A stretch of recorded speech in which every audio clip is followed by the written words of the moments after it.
आपने शायद ये खबर नहीं पढ़ी होगी और अगर पढ़ी होगी तो नजरअंदाज कर दी होगी। हमारे देश में बहुत सारे बच्चे हर साल एग्जाम प्रेशर की वजह से अपनी जान ले लेते हैं। पिछले साल तकरीबन 30 बच्चों ने कोटा में अपनी जिंदगी खत्म कर दी थी। हाल ही में निहारिका नाम की एक लड़की ने अपनी जान ली, लेकिन हैरानी की बात यह थी कि वो एग्जाम में फेल नहीं हुई थी। उसका एग्जाम 2 दिन बाद था, लेकिन उसको एग्जाम का इतना डर लग रहा था कि उसको एग्जाम देने से ज्यादा अपनी जान देना आसान लगा। उसने अपने आखिरी नोट में लिखा, मम्मी पापा मैं जेईई एग्जाम क्लियर नहीं कर सकती, इसलिए मैं अपनी जान ले रही हूँ। मैं एक लूजर हूँ, मैं एक वर्स्ट डॉटर हूँ, सॉरी मम्मी पापा, यही लास्ट ऑप्शन है। जब मैंने ये न्यूज सुनी तो मैं सोच में पड़ गया कि उसने ऐसा क्यों किया। थोड़ा रिसर्च करने पर पता चला कि इसी स्ट्रेस की वजह से हजारों बच्चे हर साल अपनी जिंदगी खत्म कर लेते हैं। तब मैंने सोचना शुरू किया कि आखिरकार प्रॉब्लम कहाँ है, बच्चे ऐसा क्यों कर रहे हैं और इसके पीछे गलती किसकी है, स्कूल्स की, कॉलेजेस की, एजुकेशन सिस्टम की, पेरेंट्स की या फिर खुद स्टूडेंट्स की। आज की इस वीडियो में हम इंडिया के एजुकेशन सिस्टम में चल रही सबसे बड़ी प्रॉब्लम को डिस्कस करेंगे। सिर्फ प्रॉब्लम को डिस्कस नहीं करेंगे, वीडियो के आखिर में हम उसका सोल्यूशन भी डिस्कस करेंगे। लेकिन उससे पहले अगर आप नए हो तो प्लीज चैनल को सब्सक्राइब जरूर कीजिएगा।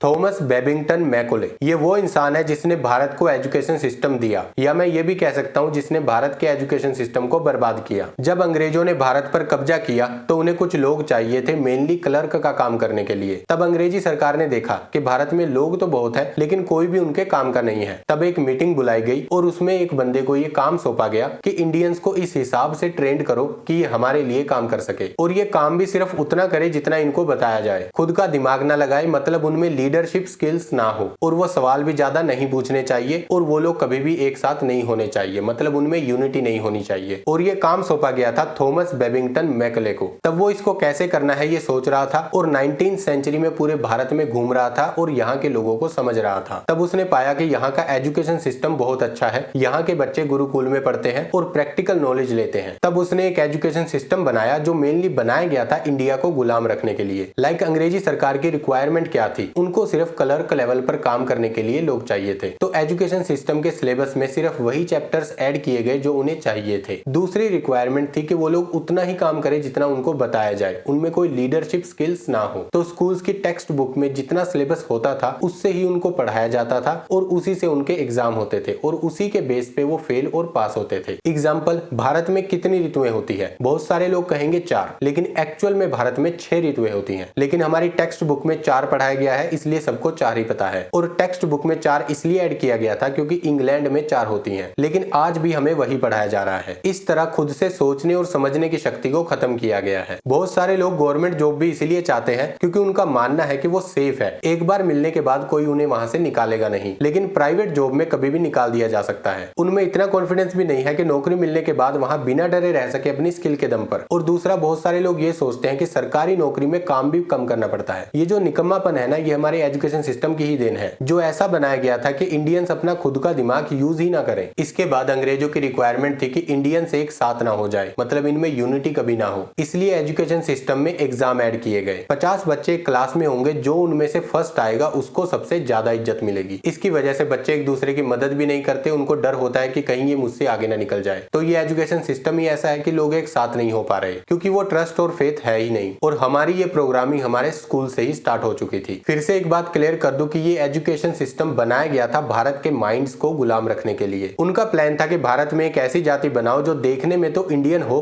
लेकिन उनकी सोच अंग्रेजों जैसी हो, जो अपने लोगों की बजाय ब्रिटिश क्राउन के लिए ज्यादा फेथफुल हो, जो टाइम से काम पर आए और अपने सीनियर की सारी बातें माने और ज्यादा सवाल भी ना करे। इसीलिए अंग्रेजों ने स्कूल्स बनाए थे और आजादी के बाद भी यही एजुकेशन सिस्टम चलता आ रहा है। और इसी एजुकेशन सिस्टम की वजह से स्टूडेंट में वो क्वालिटी डेवलप नहीं हो पा रही है जो मार्केट को चाहिए, और इसी वजह से उनकी नौकरी भी नहीं लग पा रही है। ये एजुकेशन सिस्टम एक स्ट्रॉन्ग पर्सनैलिटी वाला इंसान नहीं बनाता, एक वीक पर्सनैलिटी वाला इंसान बनाता है, जो अंग्रेजों की डिमांड थी। उनके लिए तो ये सही सिस्टम था, लेकिन आजाद भारत के लिए ये सही सिस्टम नहीं है। ये एजुकेशन सिस्टम ऐसा है जो बहुत सारी फालतू की चीजें भी स्टूडेंट के सर पर रख देता है जिसकी उनको कोई जरूरत भी नहीं होती। आपने वो फॉर्मूला सुना होगा, a+b² = a² + b² + 2ab। ये रियल लाइफ में कहाँ यूज होता है किसी को नहीं मालूम, क्योंकि ये बताया ही नहीं नहीं गया, सिर्फ इसको रटवाया गया है। अब ये रियल लाइफ में कहीं ना कहीं यूज होता होगा, उसमें नो डाउट, बट स्कूल्स में प्रैक्टिकल इन्फॉर्मेशन देकर वो नहीं बताया गया। लेकिन अगर कोई 2AB की जगह 3AB बोल दे तो हंसने के लिए सब आ जाएंगे। और ये एजुकेशन सिस्टम ऐसा है ही नहीं जो हर बच्चे की स्किल और उसके पैशन को ढूंढने में उसकी मदद कर सके। ये जो एजुकेशन सिस्टम है ये बंदर, मछली, हाथी और सांप सभी जानवरों को एक सेम टास्क से एनालाइज करता है। अब बंदर तो पेड़ पर चढ़ जाएगा, लेकिन मछली और हाथी तो पूरी जिंदगी खुद को बेकार ही समझते रहेंगे। एजुकेशन सिस्टम का काम होता है स्टूडेंट को उसका पैशन और उसकी स्ट्रेंथ को ढूंढने में हेल्प करे, जिसमें ये एजुकेशन सिस्टम बुरी तरह से फेल हो रहा है।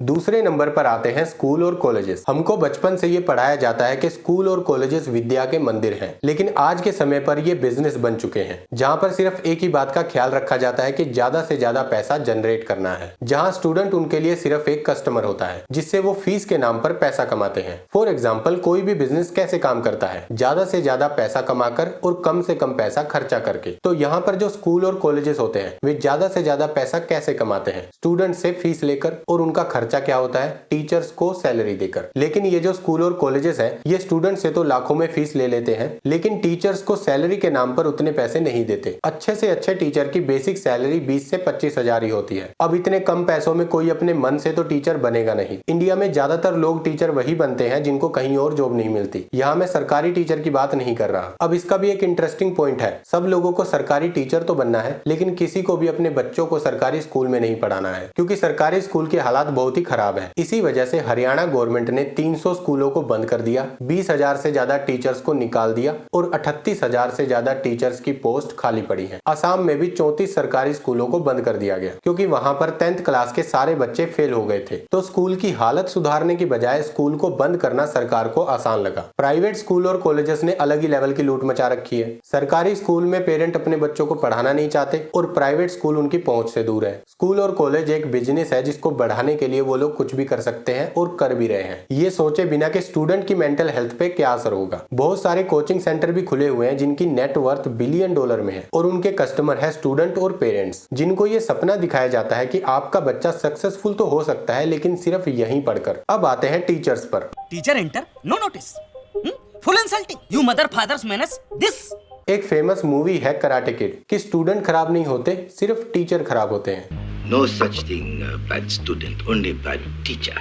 मैं अपना एग्जाम्पल देता हूँ। जब मैं स्कूल में था तो जो टॉपिक मुझे समझ नहीं आता था वो मैं अपने दोस्त से पूछता था, और जब वो मुझे बताता था तो मुझे समझ आ जाता था, और मेरा दोस्त भी अपने ट्यूशन वाले टीचर से समझ कर आता था और मैं उससे समझता था। तो मतलब टीचर ने सही से नहीं बताया, तो गड़बड़ यहाँ टीचर के पढ़ाने में थी। लेकिन क्या टीचर इस बात को समझते हैं? नहीं। टीचर जो स्कूल में पढ़ा रहा है वो तो बच्चों को समझ नहीं आ रहा, उसके बाद उनको होमवर्क भी दे देता है। एक क्लास में अगर 50 बच्चे हैं तो टीचर अपने 10 या 5 फेवरेट बच्चे चुन लेता है, जिसमें से वो एक को मॉनिटर भी बना देता है। जब टीचर कुछ पढ़ाता है और उन बच्चों को समझ आ जाता है तो टीचर ऐसा मान लेता है कि सबको समझ आ गया और आगे बढ़ जाता है। और अगर कोई बच्चा होमवर्क कर नहीं आता था तो टीचर उसको मार भी देता है। हमारे टाइम में तो डंडे से भी मारा जाता था, हाथ की उंगलियों में पेन फंसाकर मोड़ दिया जाता था, ये सोचे बिना कि इसको दर्द भी हो सकता है। हालांकि हमारे देश में मारना पीटना इलीगल है, लेकिन आज भी बहुत सारे स्कूल्स में स्टूडेंट्स को मारा पीटा जाता है। अगर फिजिकली नहीं तो मेंटली अब्यूज किया जाता है। उनको खड़ा कर पूरी क्लास के सामने उनकी बेइज्जती की जाती है। मुझे तो ये स्कूल से ही छुटकारा चाहिए 1 महीने, है ना? इसके बाद अगर कोई बच्चा फेल हो जाए तो पेरेंट और टीचर दोनों उसी पे चढ़ जाते हैं कि बहुत शरारती है, बदतमीज है, बात नहीं सुनता, पता नहीं क्या करेगा बड़ा होकर। इसी कारण बहुत सारे बच्चे बड़े होने के बाद भी अंडर कॉन्फिडेंस रहते हैं, लोगों से बात करने में भी डरते हैं और स्पेशली फेल होने से डरते हैं, क्योंकि उनको ऐसा लगता है कि अगर वो फेल हो गए तो उनकी लाइफ खत्म हो जाएगी, जिसका एग्जाम्पल मैंने वीडियो के स्टार्टिंग में दिया था। अब आते हैं पेरेंट्स पर। अब आप लोग कहोगे कि पेरेंट्स क्यों, वो तो विक्टिम है। रुको भाई, आप लोग भी कम नहीं हो। पहले कैसे मुर्गों को लड़ाया जाता था और बहुत सारे लोग उसको देखकर एंजॉय करते थे। अब मुर्गे तो होते नहीं है, अब बच्चों को लड़ाया जाता है। कैसे लड़ाया जाता है? मेरा बच्चा तेरे बच्चे से ज्यादा नंबर लाएगा, तेरा बच्चा IPS बना, मेरा IAS बनेगा,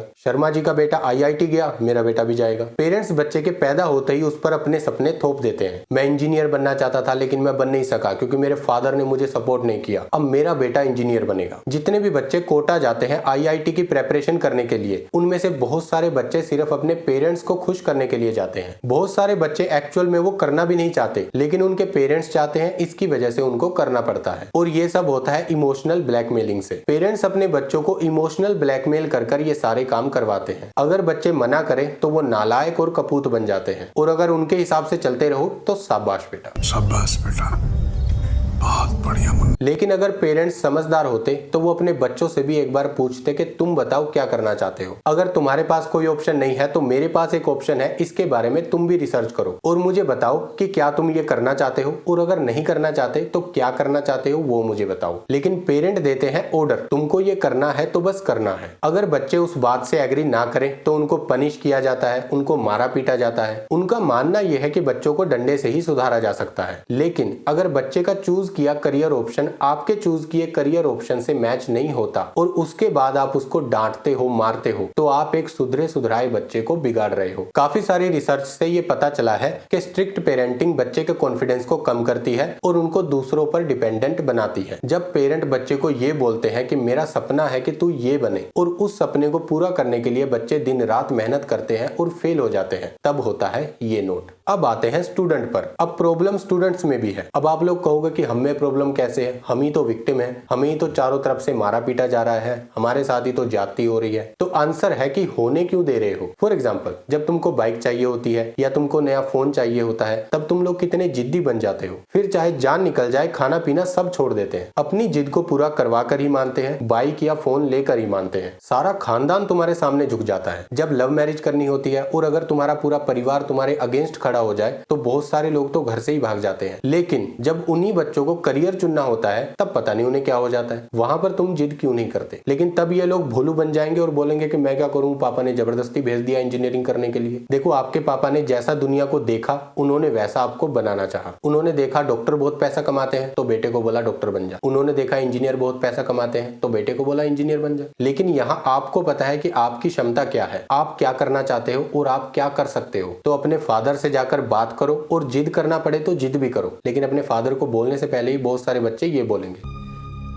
अब्बा नहीं मानेंगे। अब जैसा मैंने बोला था कि वीडियो के एंड में हम इसका सोल्यूशन भी डिस्कस करेंगे। तो इसका सोल्यूशन क्या है। कुछ लोग कहेंगे कि एजुकेशन सिस्टम को चेंज करना चाहिए। अब ये तो सरकारी काम है, सरकारी काम में टाइम लगता है। अगर आप इस चीज के भरोसे बैठोगे तो आपका बच्चा बड़ा होकर कॉलेज से पास आउट भी हो जाएगा और नौकरी भी करने लग जाएगा। दूसरा, स्कूल और कॉलेजेस सिर्फ पैसा कमाने के लिए बैठे हैं, इसलिए उनसे भी कोई उम्मीद नहीं रखनी है। तीसरा, पेरेंट्स को भी बदलना पड़ेगा। अपने बच्चों को करियर ऑप्शन देना सही बात है, आपको देना भी चाहिए। एज अ गार्डियन आपको उनको सही रास्ते पर गाइड करने का हक है। लेकिन अगर आपका बच्चा आपके दिए करियर ऑप्शन से एग्री ना करे तो उस बात को अपनी ईगो पर भी मत लीजिए। उसके करियर ऑप्शन को भी सुनिए और उसको मानिए भी, क्योंकि आपकी बात मानकर फेल होने से अच्छा है कि वो अपने मन की बात मानकर फेल हो जाए। कम से कम उसको संतुष्टि तो रहेगी कि उसने अपने मन की थी। अब आता है स्टूडेंट को भी चेंज होना पड़ेगा। आप लोग सोशल मीडिया यूज करते हो, सोशल मीडिया पे आप जिस तरह की वीडियोस देखते हो उसी तरह की आपको और वीडियोस दिखाई देती हैं। अगर आप सही कंटेंट देखोगे तो आपको सही कंटेंट दिखाई देगा, अगर आप गलत कंटेंट देखोगे तो और आपको गलत कंटेंट ही दिखाई देगा। सोशल मीडिया की एल्गोरिदम ही ऐसी है। तो अपना टाइम सही कंटेंट और सही चीजें देखने में लगाओ और अपने करियर के लिए जिद करना सीखो। मैं ये नहीं कह रहा कि स्कूल कॉलेजेस को छोड़ दो, लेकिन मार्क्स को इतनी इंपॉर्टेंस मत दो जितनी दे रखी है। 90% लाने वाला लाइफ में सक्सेसफुल होगा, इस बात की गारंटी कोई नहीं दे रहा, और 40 और 50% लाने वाला अपनी लाइफ में अनसक्सेसफुल होगा, इस बात की भी गारंटी कोई नहीं दे रहा। तो उतना पढ़ो जिससे अच्छे मार्क्स से पास हो जाओ।